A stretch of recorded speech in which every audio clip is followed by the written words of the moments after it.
I've been living out here in the Appalachian Mountains for most of my life, and I always thought I knew what to expect once the sun went down. Coyotes yipping in the distance, maybe a black bear rustling around. Nothing much shakes me, but on this night, everything changed.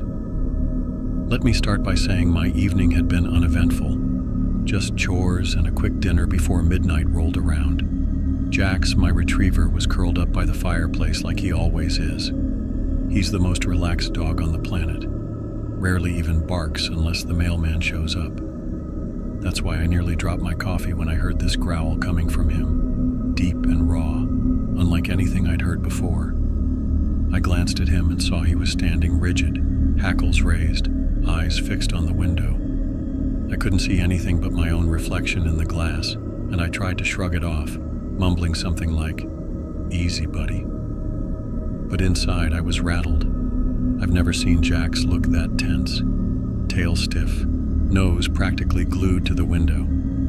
It was enough to get my heart pounding. Soon I realized I still had to lock up my workshop down the slope behind the house.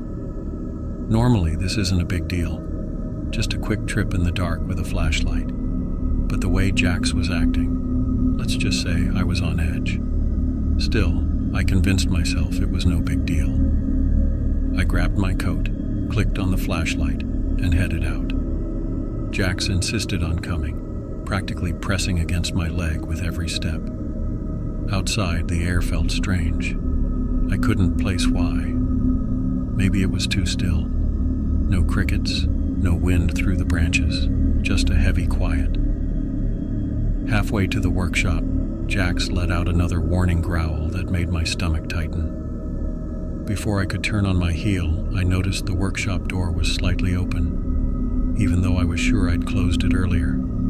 My chest felt tight, but I forced myself to keep going. I tugged the door shut and locked it. And that's when this insane commotion erupted in the woods behind me. I can't fully do the sound justice, but it was like a sudden surge of noise tearing through the undergrowth. Branches snapping, leaves crunching, almost like a crowd sprinting among the trees. I froze, and Jax just pressed against me, teeth bared. Whatever caused that ruckus had to be larger than a raccoon or fox. It sounded massive.